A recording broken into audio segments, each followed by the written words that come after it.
Can you hear me now? Thank you. Yes. And here, Professor Chomsky, I am the president of Birzeit University. My name is Nabil Kassis. I saw you in the late 80s. I didn't see you in the late 90s. And unfortunately, I'm not able to see you here today. But we are very grateful that we can connect through video conference. Of course, we will keep working at connecting with people directly and removing the barriers that stop people from coming to Palestine. You have experienced something that you knew about already, so I'm not going to tell you something you do know very well.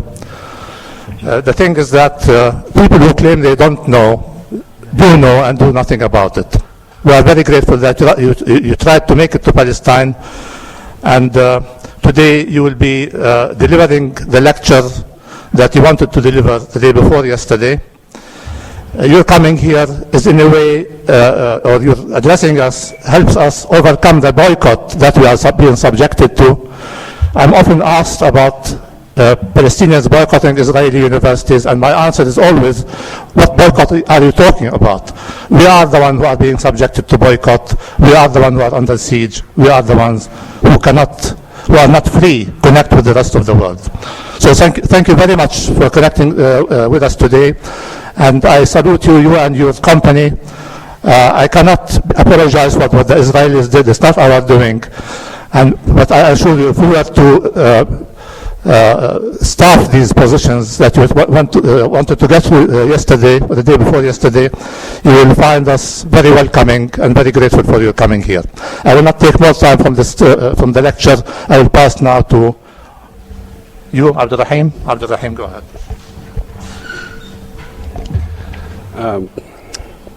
Professor Chomsky, the original title of your workshop and lecture series, which you were scheduled to give at Birzeit University and the Institute for Palestine Studies, was Chomsky in Palestine.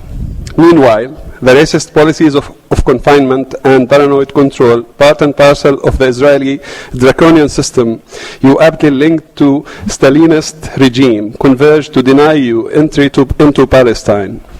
Given this denial, we gave ourselves the liberty to alter the title of your talks and workshops to Chomsky on Palestine, which sadly you now must deliver via a video conference. This renaming is another Palestinian trick to allow ourselves and our dear friends the permission to narrate yet another story of repression. And if our friends and many of us are prevented from doing so from the heart of the tunnel, from the penal colony, they can nevertheless speak on Palestine, the country of faultless tears and fading prophecies. Professor Chomsky, it is with a great pleasure that I welcome you at Birzeit University. I thank you for your collaboration with us to electronically and tentatively transgress the closure that Israel harshly imposes on our relations with the outside world and on our lives. Ever since the incredible student uprisings of 1968, we have witnessed lively and constructive controversies and debates about the role of universities, formations of political and social struggle, unequal geographies, freedom and revolution. During these times, Palestine gained special attention throughout the world, and our people directly confronted and challenged colonial, inhumane, and oppressive policies and practices. And today, in its refusal to submit to the brutal Zionist colonial subjugation, Palestine remains a symbol of resistance. But Palestine was then, and it remains today, colonized. Palestine is an idea, but never a metaphor. Palestine is also a place and a people, but never a myth created about them.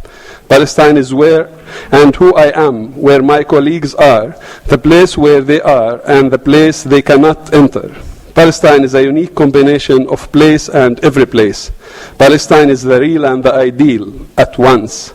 Palestine is where I teach and where some of my most beloved fellow Palestinian professors and friends cannot teach.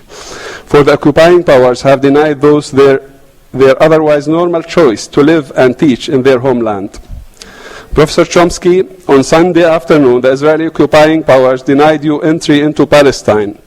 The news about your denial immediately reached all the news and media outlets.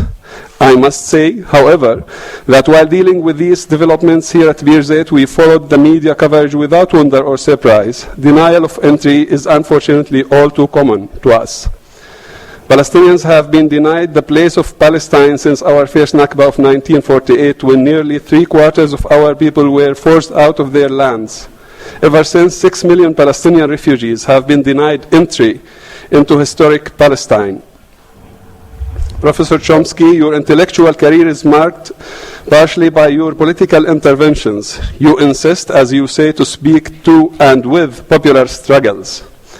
It is in this context that we understand you showing interest to engage us here at Birzeit. You were denied entry, but your presence will not be denied, nor will the real lesson of this affair. Occupation means resistance. Deprivation means struggle. Willful inhumanity can only be faced with our all too incomplete and strangely beautiful hold onto our human selves, and by what was described by our national late poet Mahmoud Darwish as the incurable malady of hope.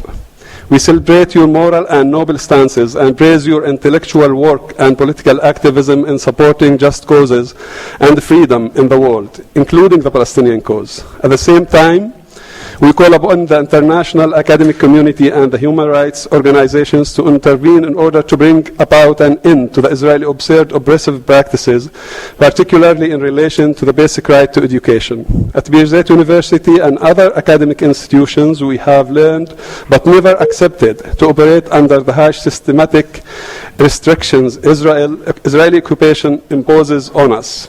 Our students and staff are denied access to resources, their movements are confined, all of which results making an exercise of academic freedom almost meaningless. Further, students and staff face harassment, arbitrary arrest, and detention by Israeli occupation forces. For example, Professor of History Dr. Rana Barakat has been just denied entry earlier last March after serving 3 years at Birzeit University.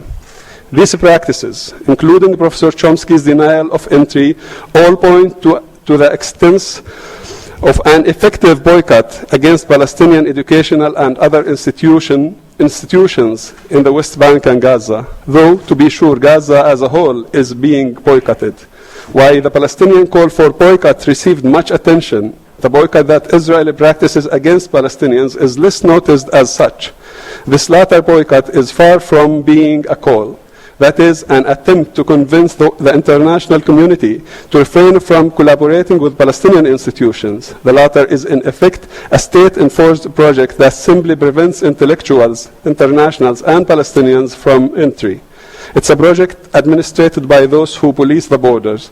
It's a boycott that aims to confine Palestinians and to maintain the conditions of closure, whereby only those who abide by Israeli preconditions can be allowed entry. Not a call, but an effective on-the-ground project. This boycott needs to be named for what it is and challenged for what it does.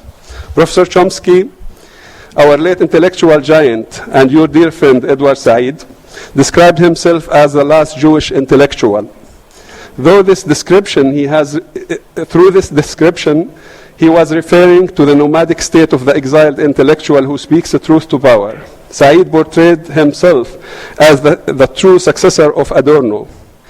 The course of events during the last 48 hours and the course of events of Palestinians since 1948 bring back the echoes of Adorno's wisdom that it is part of morality not to be at home in one's home. Yet provokes us to cling to Paul Celan's words, there is nothing on earth that can prevent a poet from writing, not even the fact that he is Jewish, and German is the language of his poems. In the same sense, one dares to say there is nothing on earth that can prevent Palestinians from living, acting, thinking, writing and telling our story, whatever we may be and whatever language we need to invent to be.